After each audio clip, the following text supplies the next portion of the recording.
Right here.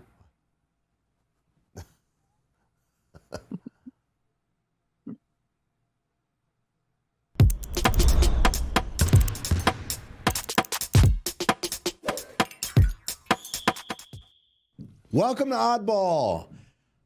I'm back in Miami. Hey, how about it? Yeah. Hey. In how studio. You feel? I feel good. I feel good to be in studio. You're in studio, Charlotte Wilder. You're in New York City. And you know what else feels good? Darvin Ham and the Los Angeles Lakers.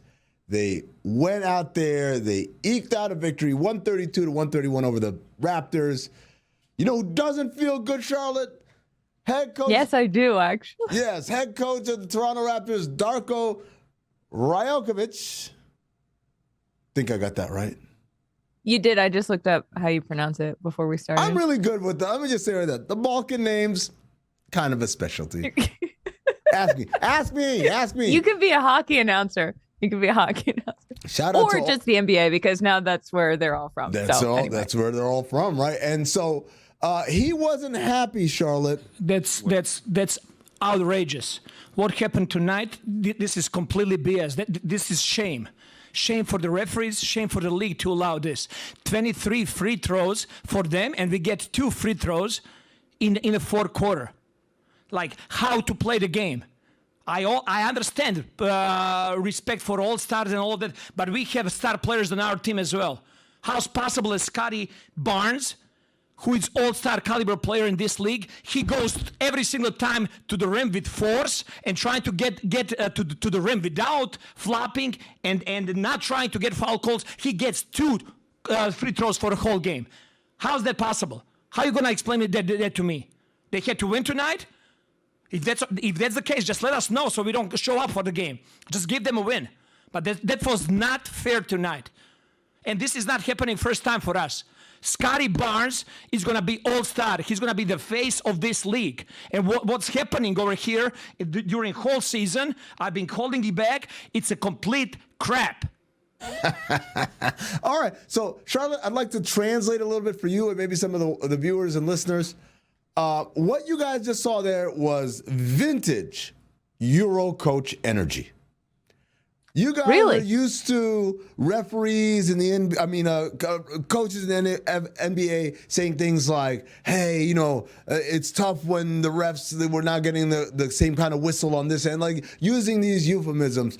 Not in Europe. They go berserk over there. They say crazy things and say, "Hey, if they were gonna give them the win, then why just tell us so that we don't have to show up?" Like, dude, there is a massive incoming fine coming. Also, Coach Darko, I'm going to throw this out there. Scotty Barnes, not on his way to being the face of the league. Just a humble opinion. Just a humble opinion. Scotty Barnes, Charlotte, not going to be a face of this league. Good player. Maybe an all-star caliber player one day. Maybe soon. Maybe later. Face of the league? Absolutely not. Scotty Barnes has the kind of name where I feel like he should have been playing in the 90s. Whenever I hear Scotty Barnes, I'm like, how is he a player today? I'm like, there are a few names like that where I'm like, didn't we have that already? But it's Scotty. I agree with you. Scotty. Scottie Pippen. Scottie Pippen, Scotty Burrell, like Scotty Brooks. There were a lot of Scotties in the 90s. Yeah. No Scotties. They don't make Scotties anymore. There's one Scotty, and he is probably not going to be the face of the league. But, however, I respect Darko for putting it all out there, for being like, my guy's going to be the face of the league. And you, the refs, were disrespecting him. So that might be Euro coach energy. That's also big stick up for your guys energy. Oh, it might be Euro coach energy, but it's Mayo coach energy is what I was waiting for you to say. Exactly. Yeah. Well, sorry, there you said it. All right. Elsewhere, speaking of coaches, the coach is happy. It's that guy, Erik Spoelstra, right across the street from me right now. Contract extension, 8 years, $120+ million. Coach Spo is now the highest paid in terms of guaranteed money coach in the history of basketball. And not bad for a guy who got his lowly start in the video room, just like yours truly, which means any day now. He's 53, which is 8 years older than I am, which feels strangely too close. I've always looked at him as, he's an older guy. And I'm like, no, we're actually in near the age group bracket. But it gives me hope that within 8 years, I too can be worth 9 figures. How about that, Charlotte? Yeah, for sure. That's where I was going to take it too. I was like, your payday is just coming down the road. I have my first thought was, how do you think Monty Williams feels about this? Because Monty Williams is no longer the second highest paid coach in the league, which has been something that whenever people talk about how bad the Pistons are, they say, and their coach is the second highest paid. And Monty Williams has had to give a lot of interviews where he tries to protect himself from people talking about how much money he's making. By how does he protect himself? Well, he couches a lot of stuff in Jesus and family. He goes to church a lot. Yeah, he goes to church a lot. Yeah. And he has a family. So I just think that maybe Monty's feeling a little off the hot seat a little bit in light of this Spoelstra news. No, and now the next thing that Monty needs to root for is a Heat losing streak. Nothing major. I mean, like 5, 6, 17 games in a row. Right? Like something like that. And it's like, it doesn't have to be record breaking, but it's just like, well, I guess old Moneybags over here. Yeah. Like, I mean, look, the 3 highest paid coaches in the league are now Spo, Pop, Monty. And Spo has more wins than Pop and Monty combined times 4, I think. Yeah, it's. I mean, he's got almost 3 times as many wins as those 2 guys combined. So, well, I guess all the other coaches need a raise too. In that case, I mean, do you think 8 years, 120 million, 8 years is clearly a long time, but Spoelstra sort of feels like the one guy who's got the balance of Heat culture and getting guys on his side. Do you know what I mean? Like it's hard to do Heat culture and be as intense as they are and also have a coach that players respect. So I feel like it's worth every penny. I think there's a couple of things. First of all, when you said balance, I was like, I wouldn't say he has balance in his life. Not life. He's a workaholic. No, the balance of being super intense and also your players don't hate you. No, so here's the deal. So part of that is also like Heat culture isn't just, hey, this is how we do things here. Heat culture is also who we're going after. Like the people that they are acquiring fit what the program requires, which is either you're this insanely hard worker who likes to be pushed and all that stuff, or you're someone who's like, I'm on my last leg in this league. I need a chance. I need one more chance to show that I'm an NBA player. Or it's, hey, I haven't been in the NBA. I'll do anything. So when you have those kind of personalities in the locker room, it's easy to always be respected because those are the people who are gravitating to that kind of environment. Now, that's why a lot of times there's some names that come out there on the trading block and people are like, what about the Heat? And I'm like, I don't know. I don't know if that guy's ready to be kind of dealt with in that way. Yes, he's an amazing coach, obviously. And yes, they do a wonderful job year in, year out. But it's also they are selecting, they're pre-select. It's almost like a mortgage, right? These people were pre-approved. They're not going to default on this payment towards the culture. All right. Well, now Spoelstra is not going to default on his mortgage either. Well, you don't need a mortgage. You can give that much money. You can always default on a mortgage here in Miami. Have you seen the real estate? Jesus. You think Erik Spoelstra has a mortgage, or is it paid in full? So I was thinking about that. We talked about this when we went to the Heat game because I was like, Duncan Robinson, 80 million, 90 million, bunch of $1 million, $80 million. Yep. $80 million, and I was like, so.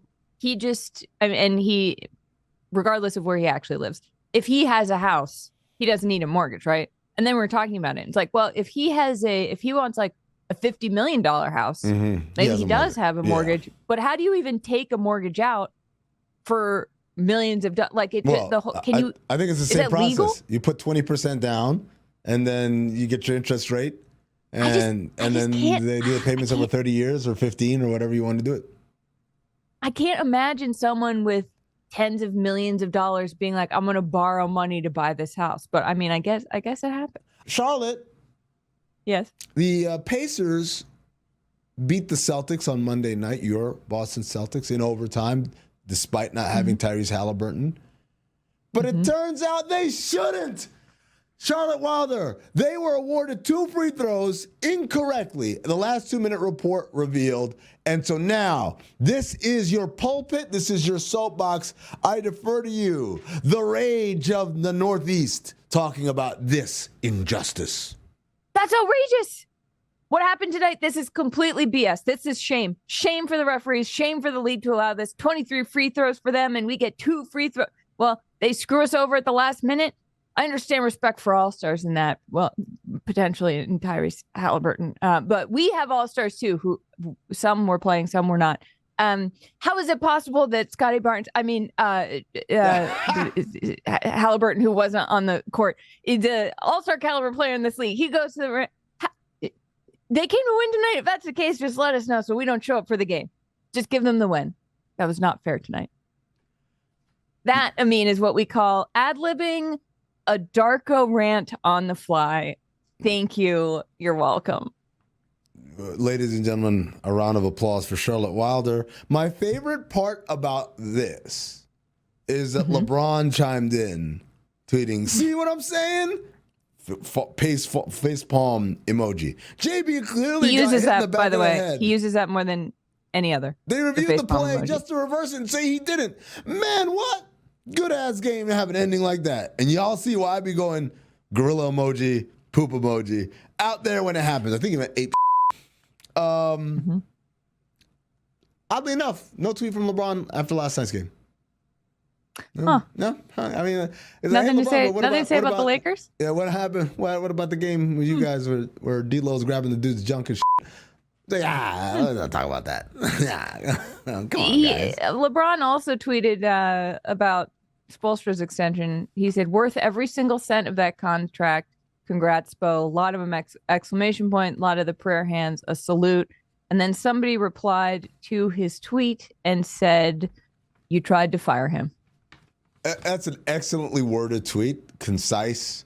Don't need a lot of emojis, exclamation points, or bluster to it. Just the facts. But I think my favorite part is the person who tweeted it, his Twitter handle is @JakeLayman.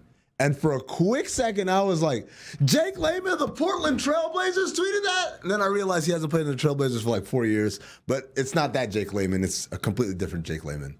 Well, actually, anybody can have a blue check now. And in this person's bio, it says 21 fan account, not affiliated with Jake Layman. Yeah. Imagine being that big of a fan of Jake Layman. Like everybody has their heroes. Charlotte, I think you should look up whether there's a Sam Hauser Twitter account. And if not, squat it and then say, like, Sam Hauser fan account. And then just, like, harass other people like LeBron. Okay. I'll work on what that handle would be.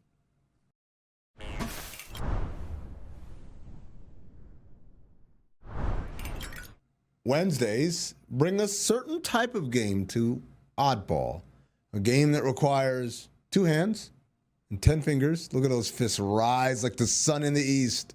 Show them, Charlotte. It's a game called Word Count, where we ask a question and we have to answer the question in 10 words or less. And Charlotte, how do we know when we reach our 10-minute quota or 10-word quota? Well, 10-minute quota. I mean, we count on our hands, which you see I have raised right here in fists. And that is how we tell if we have gone over the legal word limit. Okay, you ready? I'm ready. Domantas Sabonis got his 9th triple-double of the season and the 41st of his career last night against the Pistons. He's leading the league in double-doubles this season. And over the last 5 games, he's averaging 24.6 points per game, 15.4 rebounds, 9.2 assists on 64% field goal shooting. Can you name a more underrated star in this league? And what's the biggest reason he doesn't get more attention? Oh, watch this. I'm about to throw you guys off for a loop. Let me start with the second part first. How about that? Sure. Because he plays in Sacramento. Mm-hmm. And as far as the other part, the first part, yes. A lot of words. Well, I'm just setting it up because I'm answering it out of order. Yes. OG Anunoby. Oh, that's right, ladies and gentlemen.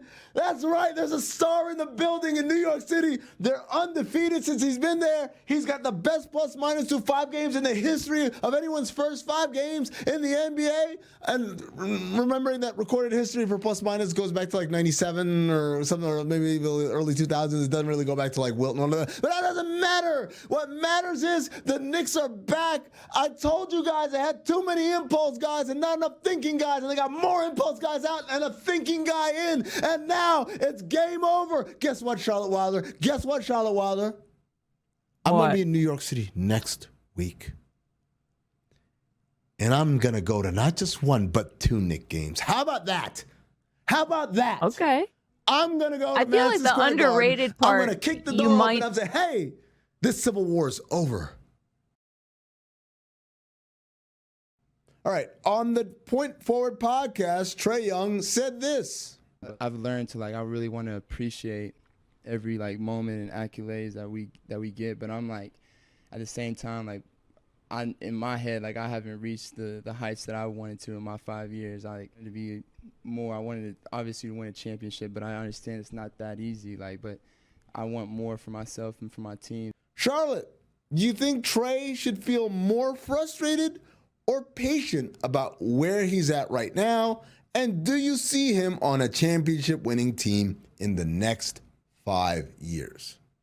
Frustrated and sure. The Hawks are at below 500. They are 12th in the East right now. And Trey Young's been putting up decent numbers, good numbers, 27.8 points per game, 11 assists per game, 43.2 field goal percentage. So he's doing his part. And as he said, he was like, I want more for myself and my teammates. Sure. Yes, he does. I also think that he is a very valuable piece to trade for the Hawks if this just continues to not work around him in the next 5 years. Yeah, sure. Trey could be he'd be a great addition to a championship winning team. I thought you were saying if they trade him, they can become a championship winning team, and that's how he's part of it. Oh.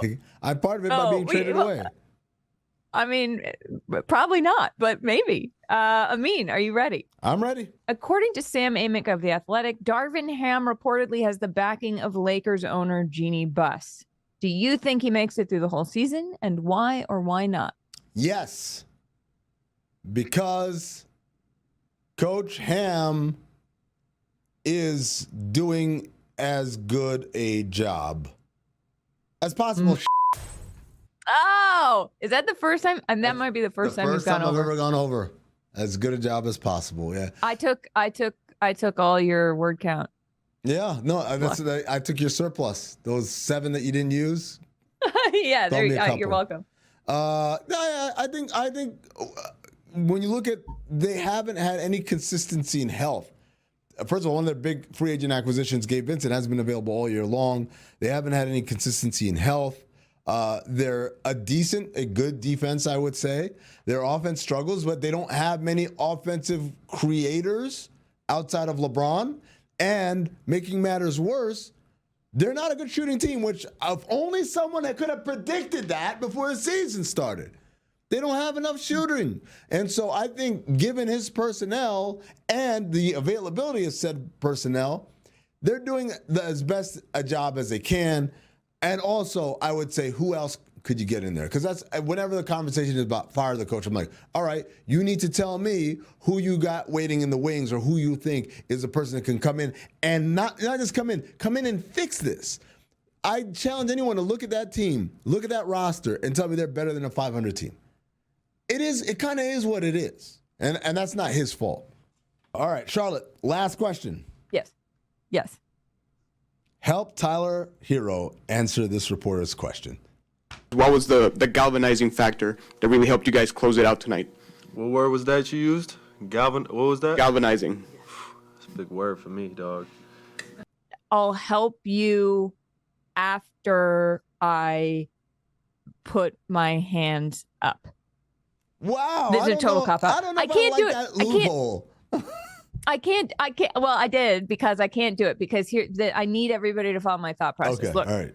When I hear galvanize, I think like, oh, it means like what got you to come together, like galvanized steel, like iron sharpens iron, like, you know, all those sports terms of like, how did you as a group coalesce, which is another big word, to beat the odds? And then I was like, is that actually what that means? I was like, I don't actually know what galvanize means. So I looked it up. And it means shock or excite someone into taking action. So I think that I actually had a slightly off version of that word, but also Tyler Herro didn't need my help because when he answered the question, first he said, whoa, that's a big word, but then he answered the question correctly. So Tyler, give yourself a little bit more credit. You know what I think Tyler Herro is doing right there? He's doing the like, duh, I don't know what that big word means. Only fully knows what the big word means. He's just trying to shame the guy for using a big word in the press room. And guess what, Tyler Herro, you're right to do that. Because who the hell are you, reporter? I hope it's someone I know. Like, because no. Yeah, no. Look, I hate. You know what I hate? When people use unnecessary jargonistic words instead of just asking me the question. So what procedure and protocol are we going to follow today? Like, what do you want to do? Is that what you're asking me? What do I want to do? Well, yeah, the procedure and protocol. Yeah, just say it. I don't know why I started defending that reporter, because one of my biggest pet peeves is when people say things like utilize instead of use, or gifted instead of gave. First of all, the holidays are a tough time for me in terms of people saying gifted. It's not gifted. You gave somebody something. Gifted is not a real word. So I get it. I mean, it is a real word. It just means, Not really. Yeah, gifted, it means Amin. Okay, Amin. Amin over here on the gifted and talented track. Yes, I am. Steve Kerr said the burden that Steph Curry has on him for this franchise is unfair. Do you agree? And why or why not? Wah!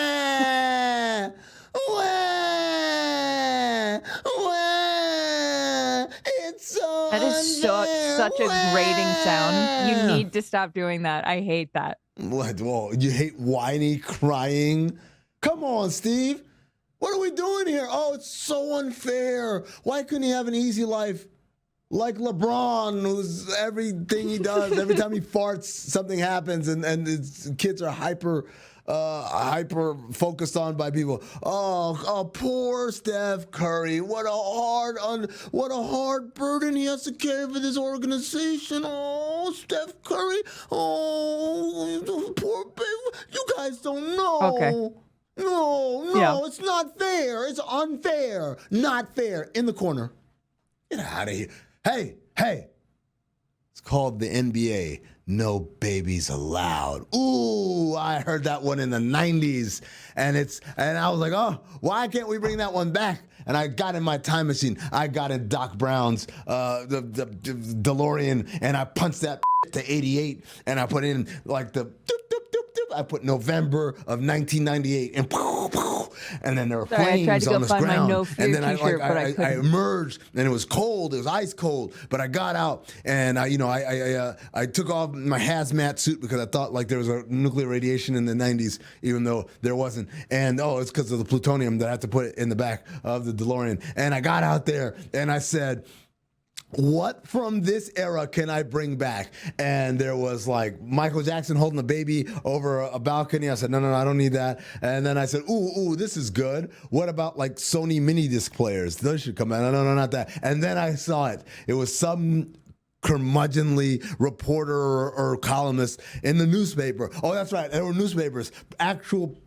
pieces of paper, Charlotte. And I opened it up, and it was a column, and the columnist said, because some guy was complaining about something, it said NBA stands for no babies allowed. And I said, got it. And I got back in the DeLorean, and I punched back 2024 and pushed it to 88 and flames. And I got back, and just a second ago, you didn't know it because time travel, the way it works, it's kind of instantaneous. You wouldn't know it at all. You were like, you never left. Yes, I did. I left, and then I came back in the room, and then that's the exact moment where you thought like it was seamless. It was seamless. I got in the mic, and I looked in it, and I said, no babies allowed, Steve Kerr.